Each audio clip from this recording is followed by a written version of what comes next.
from LSU Shreveport, Dr. Jeff Sadow. Hey, Dr. Jeff, how are you? Good to have you back. Doing good. How about yourself? Like magic. Okay, so last week the budget deal gets done down in Baton Rouge. And first of all, do you think it's a good plan? Second of all, is there too much compromise? Is everybody happy or is everybody dissatisfied? That seems to be the standard for a deal is if no one's happy, then it's a great deal. So, we go by that. Maybe that's the case.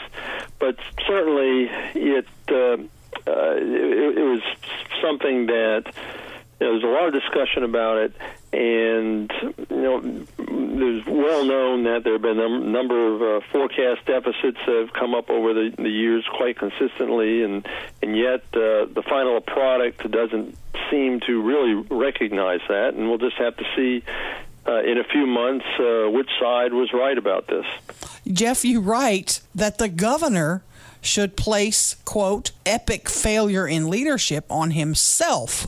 That's pretty tough. He was blaming lawmakers. You're saying, nah, this is really him. Why? Well, because even if we look at the final deal that came out, it was hardly any different than, I guess you could say, the last offer from the House Republican leadership. And so there was really hardly anything different about the two of them. And certainly if he had gone in that direction prior to prior to any special session happening, then all that could have been avoided. And, you look at the chain of events that led up to there being a special session, and it seems like it was planned all along, or it was maybe not planned, but it was something that was put out there as a tool of leverage, and it showed the governor was willing to go that far to push it into special session, just to get, maybe you might say, $40 million more spending. Dr. Jeff, we had Alan Seabaugh on, and he made the point that the House of Representatives had gotten a budget to the Senate on, I think it was May 4th, and it never came up on the Senate itinerary for another 29 days. We asked the governor about that. I said, why did they wait so long? And he said, well, you're going to have to ask the Senate, the people in the Senate about that. But doesn't the governor have far more influence over the Senate than he does the House? Obviously, yeah. Was the governor kind of washing his hands of something that was really his doing? Well, certainly, I think a little unusual that the Senate actually had the bill a little longer than the House. And, and of course, the Senate comes second in the process, so you have to wonder if the House has already done a lot of the spade work, so to speak, and why does the Senate need so long to have to deal with all that?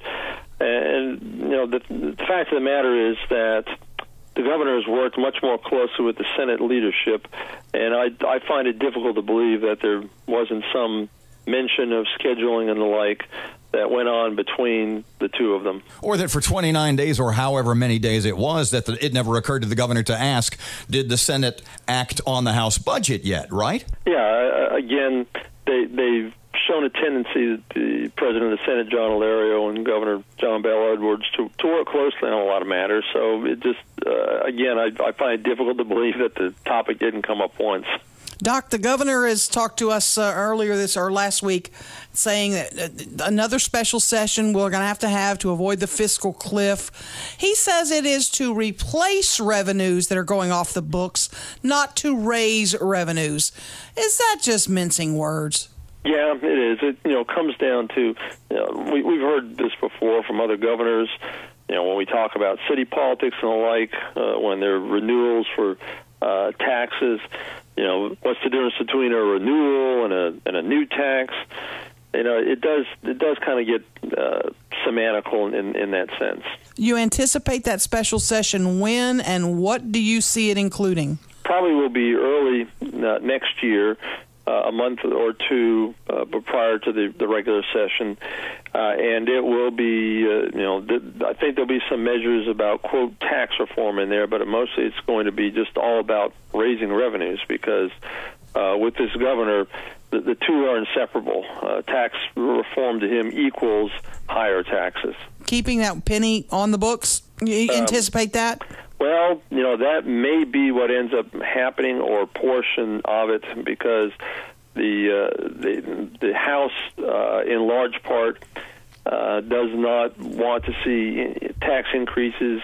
If they have to see them, they do not want to see them with income. So sales tax would be the least objectionable to them. Of course, what's interesting is that's in terms of any higher taxes, that's the most objectionable to the governor and Democrats. Jeff, why does the governor keep going back to a dry well, as it were, if over and over again he gets nothing? What is his end game? Do you know? I think he wants to grow the size of government, and that you're going to have higher taxes to do that. So, the idea here is to create a crisis, to put state government in a position where it has to spend more money in a sense, and so that increases the need for tax hikes.